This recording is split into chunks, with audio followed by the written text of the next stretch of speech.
자, 이제는 섹션을 이어가려고 하는데요. 이번 순서는 연금 문제, 앞서도 계속해서 많은 연사들께서 언급을 해주셨습니다만 한국만의 문제가 아닙니다.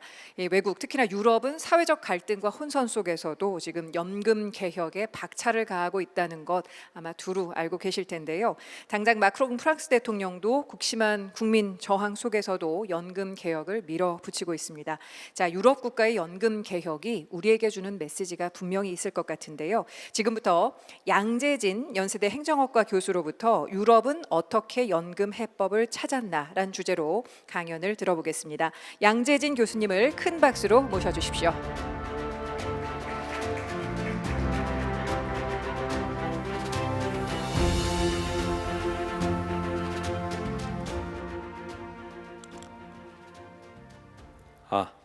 네, 안녕하세요. 방금 소개받은 연세대학교 행정학과에 있는 양재진입니다. 저는 오늘 여러분들께 해외 연금 개혁의 주요 내용을 좀 말씀을 드리고 우리에게 주는 시사점을 좀 정리해 보도록 하겠습니다. 먼저 너무나 당연한 얘기인 것 같긴 한데요.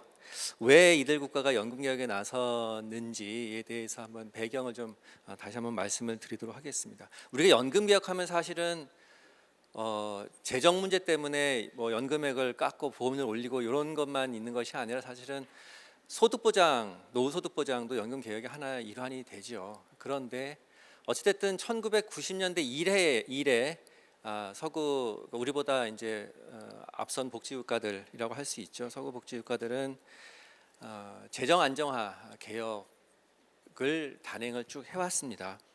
가장 큰 이유는 인구 고령화 문제겠죠.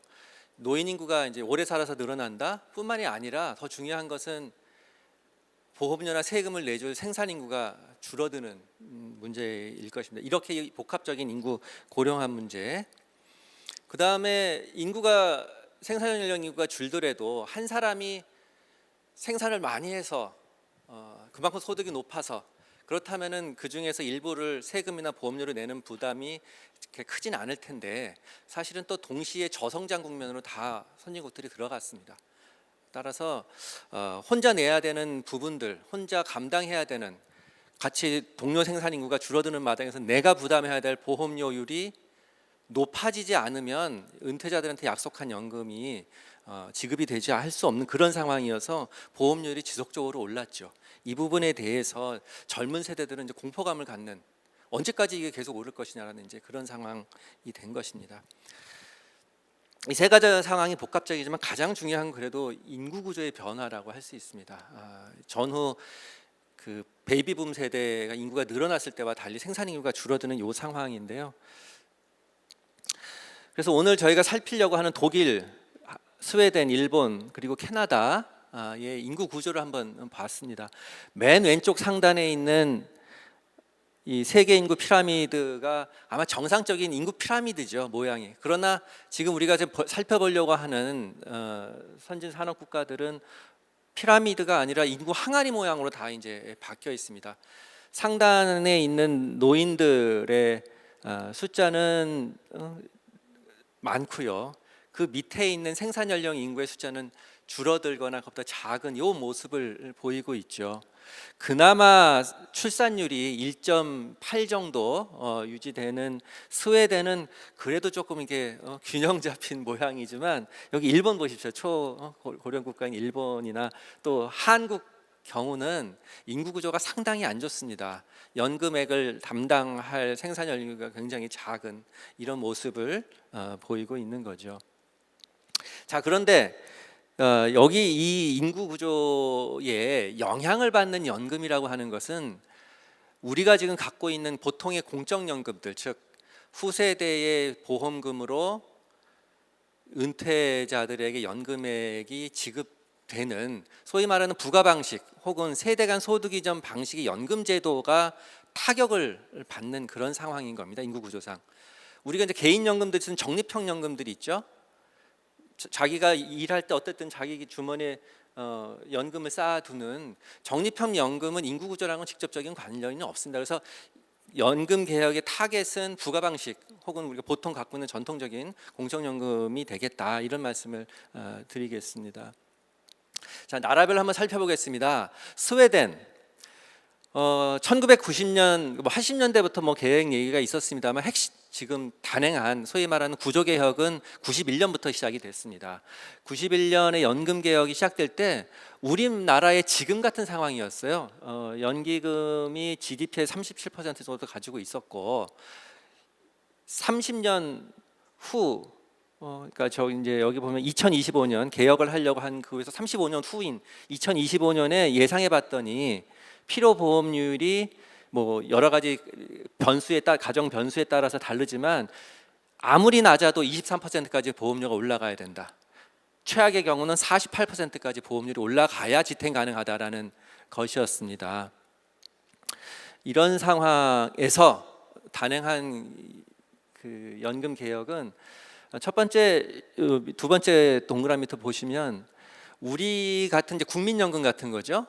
이거는 이제 부가 방식, 그러니까 세대 간 소득 균형 방식인데 DB 방식, 즉 얼마의 연금을 주겠다, 즉 너 소득의 40%, 뭐 45%를 죽을 때까지 주겠다, 뭐 이런 식의 부가 방식 연금 제도를 갖고 있었던 것을 명목 확정 기여 방식의 연금으로 바꾸었습니다. 부가 방식인 건 동일해요. 후세대 연금 보험료 걷어서 주는 방식은 그대로인데 DB 확정 급여 방식이 아니라 DC 즉 개인연금 방식으로 바꿨습니다. 얼마를 줄게 하고 평균 수명이 늘어나게 되면 얼마를 주게 한 거를 평균 수명이 늘어나는 만큼은 국가가 책임져야 되는데 그 부분을 안 하는 거예요. 이제는 너가 돈 보험료 얼마 냈었지 플러스 이자가 얼마였지 그 안에서 평균 수명이 만약에 늘어나면 늘어나는 만큼 매월 받는 게 줄어드는 식으로 해서 개인연금 방식으로 그렇게 하는 DC로 바뀌었습니다. 그 다음에 100% 국민들에게, 아까 100% 65세 이상 노인들에게 기초연금을 주던 것을 대상자를 빈곤선 이하로 줄였습니다. 그래서 한 반 정도 이하로 한 40%로 푹 줄이고 대신에 연금 보장액은 2배로 늘리는 이런 방식으로 바뀌었습니다. 그 다음에 또 하나 특이한 게 프리미엄 펜션이라는 것을 국가가 운영하기 시작했습니다. 이것은 개인연금인데 즉 적립형 연금입니다. 인구구조와 상관없는 개인연금을 국가에서 직접 돈을 걷습니다. 그리고 주가에서 직접 운영을 합니다. 개인연금을 임의로 맡기는 것이 아니라 국가에서 직접 관리하는 개인연금을 만들었습니다. 보험료율은 18.5%로 법제화해서 딱 막았습니다. 아까 NDC 여기 우리나라 쓰면 국민연금 같은 거죠. 거기에 16%를 넣고 나머지 2.5% 포인트는 프리미엄 연금, 아까 국가에서 하는 개인연금에다 넣겠다 이렇게 했습니다. 그리고 더 이상은 올리지 않겠다. 18.5%의 상한을 줬습니다. 아까 말씀드렸던 젊은 층의 그 보험료 인상 폭탄에 대한 우려를 없애기 위해서 이렇게 한 것이죠.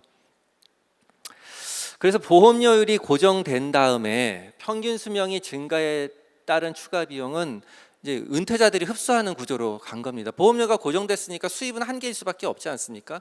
그래서 고령화가 되는 그 비용은 후세대가 그냥 계속해서 지는 것이 아니라 은퇴자가 지는 방식으로 이렇게 갔습니다.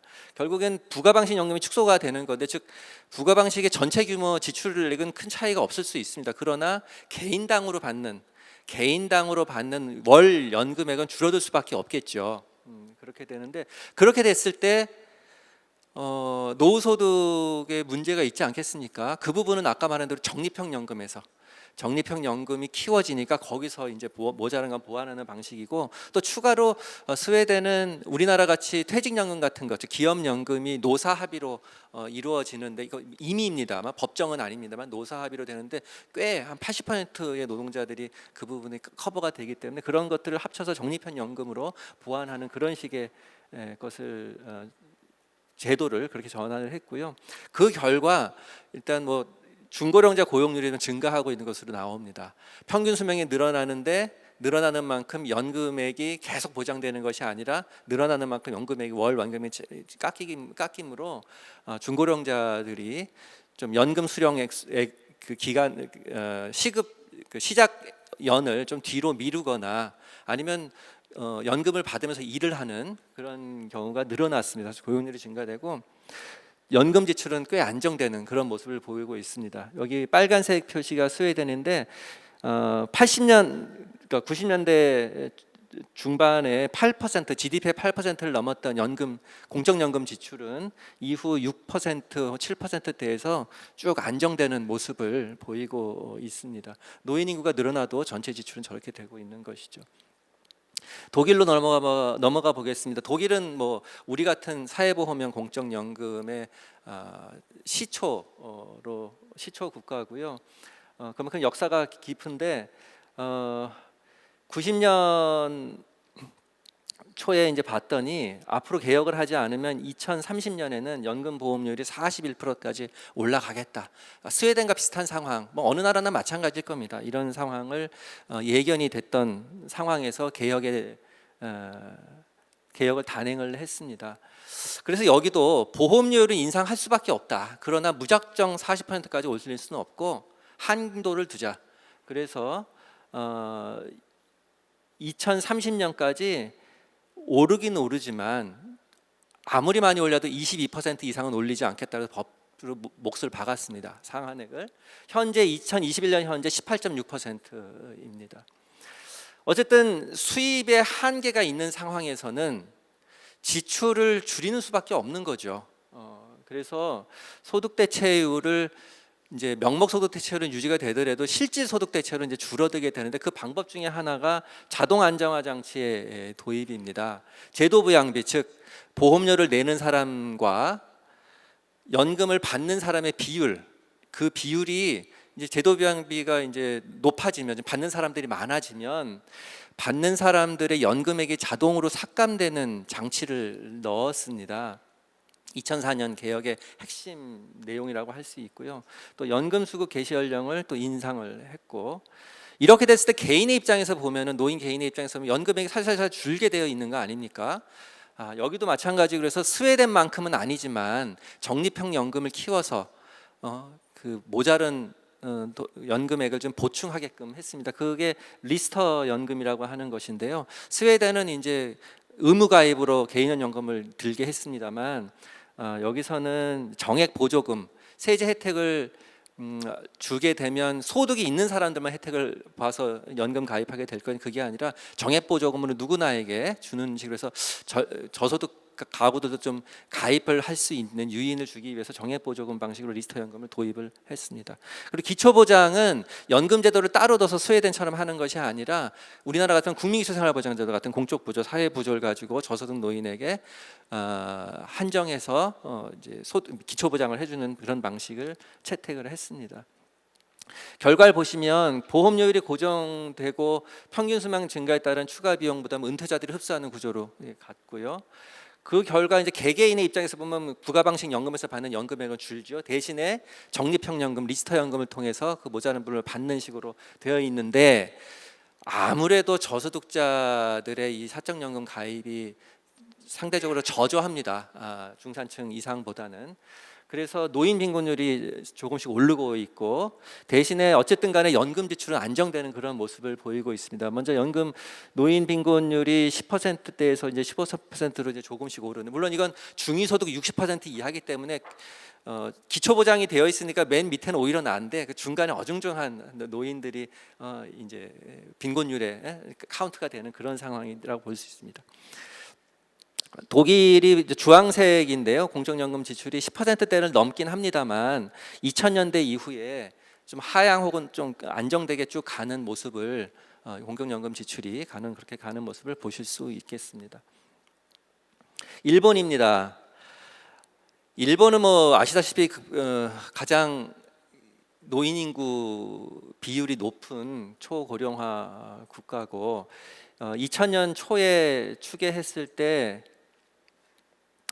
뭐 최고령 국가이고, 이대로는 지속 가능하지 않다라는 것을 이제 알 수 있게 됐고, 또 하나 일본이 다른 유럽 국가와 달랐던 점 중에 하나는 저희들과 똑같이 5년마다 재정 재계산을 합니다. 저희가 이제 이 제도를 받아와서 그렇긴 한 건데, 어쨌든 5년마다 재정 재계산 할 때마다 보험료 인상해야 된다, 또 급여율은 깎아야 된다, 이거가 계속 반복되다 보니까 피로감들이 많았습니다. 그래서 스웨덴처럼 혹은 독일처럼 자동 안정화 장치 같은 것을 넣어서 이런 연금 정치가 5년마다 부활되지 않고 어떻게 재정 안정 구조를 갈 수 없을까라는 이제 고민을 하게 됐고요. 그래서 보험료 개혁 내용을 보면 여기도 보험료 인상에 대해서 상한을 두었습니다. 여기 후생연금이라고 하니까 우리식 국민연금 같은 걸 생각하시면 됩니다. 소득비례연금은 18.3%에서 고정, 더 이상은 올리지 않는다. 대신 저기 기초연금이 있는데 그 이름이 국민연금이에요. 좀 헷갈리죠? 어쨌든 그 기초연금 파트는 정액으로 보험료를 내는데 이것은 월 16,900원 이상을 올리지 않는다. 상한을 두었습니다. 그럼 어떻게 하느냐? 보험료 수입이 한정됐는데 마찬가지입니다. 연금 지출, 연금액이 자동으로 깎이게 되어 있는데 그 중에 하나가 이제 거시경제 슬라이드의 도입입니다. 근데 거시경제 슬라이드는 좀 완벽하지는 않아요. 왜냐하면 두 가지 이유인데, 하나는 연금이 그 물가 상승률에 따라서 연금액을 올릴 때 거시경제 슬라이드가 들어가서 다 올리지 않는 방식으로 그렇게 되어 있는 것이고요. 또 하나는 소득 대체율 50%를 약속을 했습니다. 기초연금하고 국민연금이라는 후생연금을 합쳤을 때 소득 대체율 50%는 최소한 지키겠다라고 돼 있어서 거시경제 슬라이드가 아직은 작동을 합니다만 소득 대체율이 50% 밑으로 떨어지게 정도로 거시경제 슬라이드가 작동하지 않게끔 되어 있습니다. 이 부분들은 중장기적으로는 힘들게, 이제 중장기적인 재정 안정 구조는 좀 힘든 그런 이제 제도적인 세팅인데, 어찌 됐든, 그리고 하나는 뭐 공무원연금과 후생연금 통합한 이 부분은 좀 특이한 말에서 한번 넣어봤습니다. 어찌 됐든 보험료율 고정된 다음에 비용보다 추가적인 평균 수명 증가에 따른 추가 비용 부담을 은퇴자들이 흡수하는 거로 되어 있고, 그러나 아까 말씀드린 대로 스웨덴보다는 좀 제한적입니다. 스웨덴이나 독일에 비해서는. 연금 지출은 그래도 좀 안정화가 이런 개혁을 통해서 되고 있습니다. 한번 보시면 일본이 여기 2000년대 초반부터 노란색입니다. 계속 올라왔던 연금 지출이 좀 안정된 모습을 보시고 있죠. 이것이 계속 지속이 될 것이냐라는 것은 좀 두고 봐야 될 것 같습니다. 2100년까지는 문제가 없습니다. 2100년까지는 문제가 없는데 그 이후에는 적립금도 좀 상당 부분 많이 쓰고, 아까 말한 50% 소득 대체율 공적연금 두 개에서 50%를 약속을 했기 때문에 그 이후에는 어떻게 될지, 그러니까 거시경제 슬라이드가 작동하지 못하게 되어 있기 때문에 그 이후는 좀 퀘스천 마크인 그런 상황이라고 할 수 있습니다. 어찌됐든 현재에서는 2100년까지는 안정적인 구조를 가져갈 수 있게 됐습니다. 마지막으로 캐나다를 말씀드리도록 하겠습니다. 캐나다는 기초연금이 있고 CPP라고 하는 소득비례연금, 이게 우리 집은 국민연금이라서 생각을 하셔도 좋은데 규모는 크지 않았어요. 소득 대체율이 25%짜리니까 우리의 반 정도 되는 작은 거였습니다. 이것이 2030년 되면은 보험료율이 당시 시작할 때 6%짜리 보험료였는데 14.2%까지 올라야 된다, 이런 게 나와서 이제 걱정스럽다, 많은 국민들이 이제 걱정을 했던 그런 상황입니다. 그런데 한 가지 특이한 점은 이 제도 개혁하는 데 있어서 아이디어가, 보험료 인상이 어차피 불가피한데 불가피할 거면 미리 걷자, 보험료를 미리 올려자. 왜? 미리 올리면은 기금을 활용해서 돈을 벌 수 있게 할 수 있지 않겠습니까? 그렇게 해서 돈을 벌게 되면 가만히 천천히 올릴 때보다 보험료를 인상해야 될 이유가, 그러니까 그 보험료 인상을 높이해야 되지 않아도 그 적립금을 활용해서 기금 운용을 해서 수익이 들어오면 보험료를 높이지 않더라도 이게 충분히 연금이 유지 가능한 거 아니냐. 또 나아가서 일정 부분 보장성도 강화해 줄 수 있다, 이런 아이디어였습니다.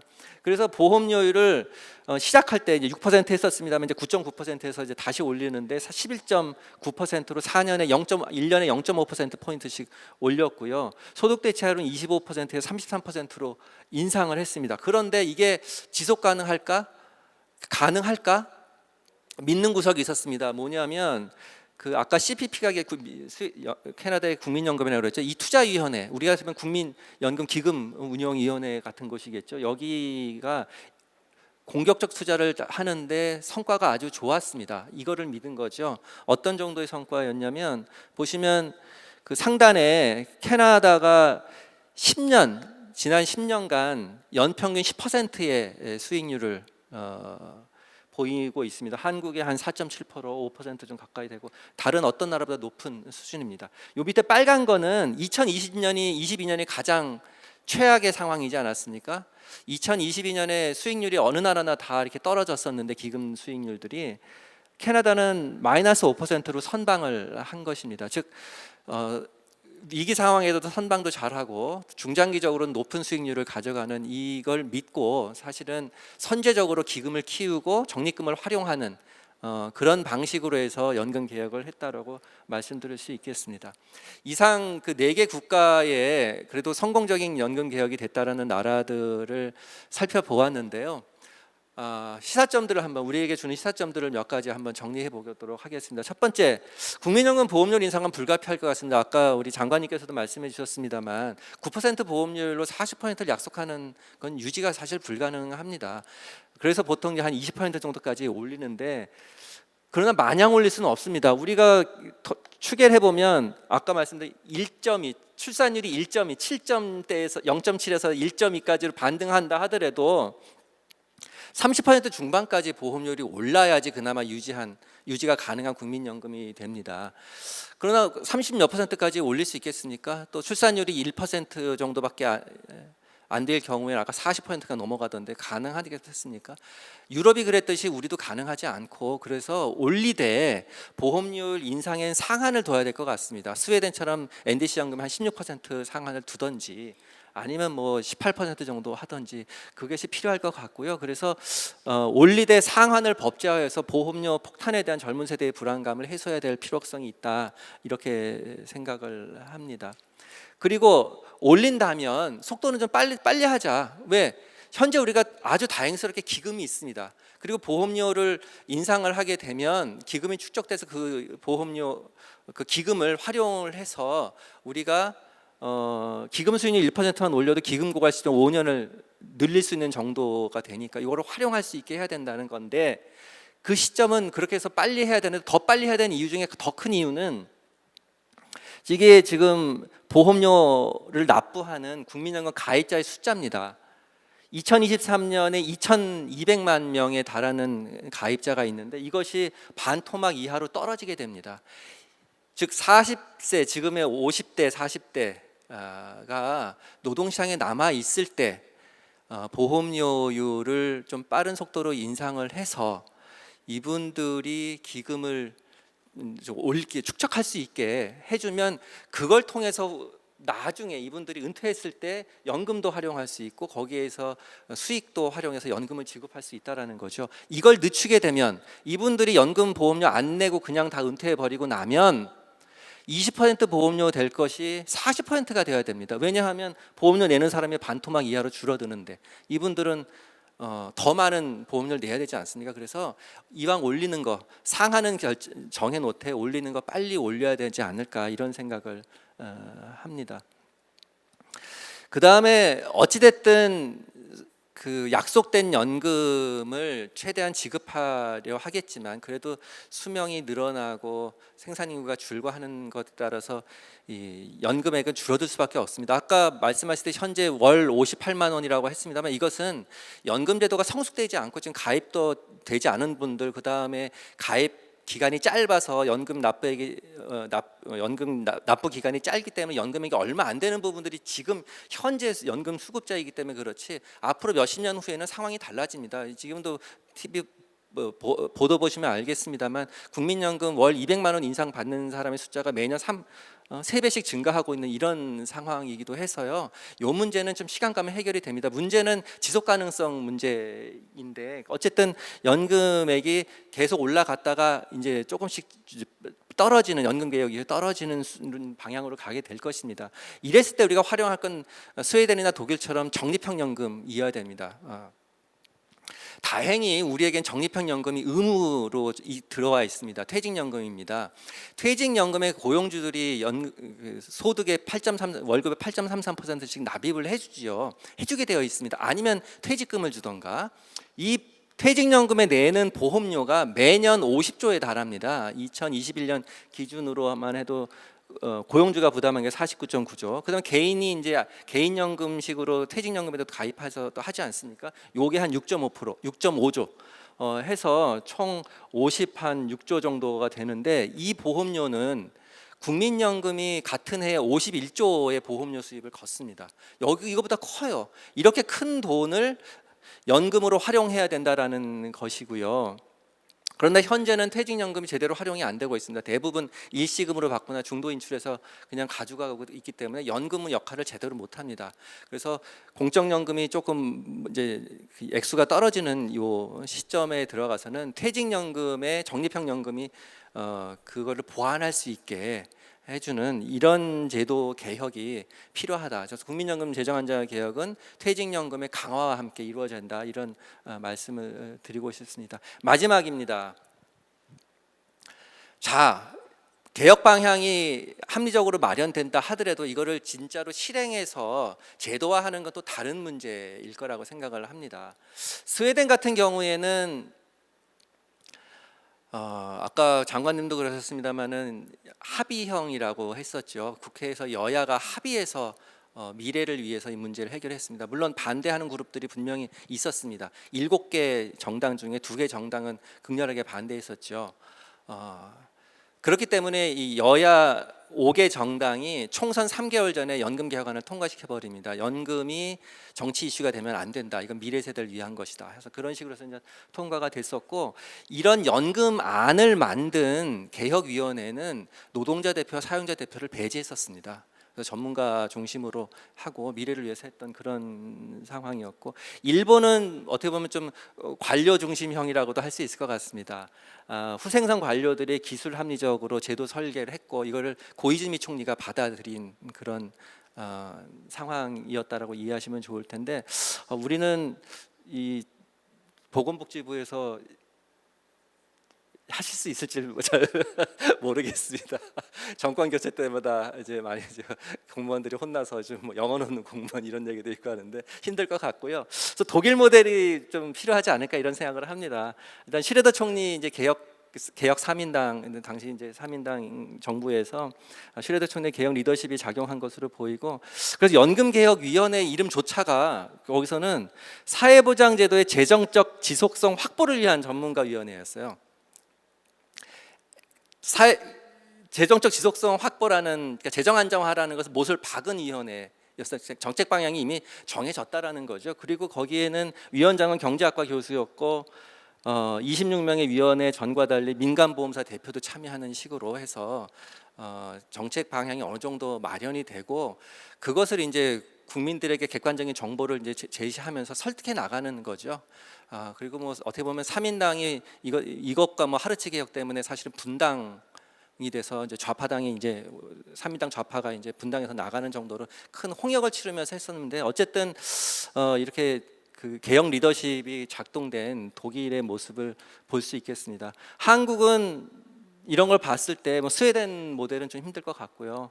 대통령의 개혁 의지와 리더십이 가장 필요한 것이 아닌가. 비근한 예로 노무현 정부 때 노무현 대통령의 끝까지 임기 후반까지 연금 개혁이 필요하다는 것을 설파하지 않았으면은 2007년 개혁도 사실은 우리는 없었을 거라고 생각을 하거든요. 이런 것이 필요할 것 같고, 그다음에 이 과정에서 정부가 어느 정도 방향을 정했으면 정부를 이렇게 정할 수밖에 없었던 객관적인 사실들이 있지 않습니까? 이제 그런 부분들을 국민들한테 계속 알리면서 가면 뭐 좀 설득도 이렇게 함께하는 그런 연금 개혁이 되지 않을까. 연금 개혁하면서 사회적 합의를 가져와라. 그러면 국가가 정부 연금 개혁 해줄게 하는 것은 현실성이 없는 얘기이기 때문에 이런 말씀을 좀 드렸습니다. 이것으로 발표를 마치겠습니다. 감사합니다.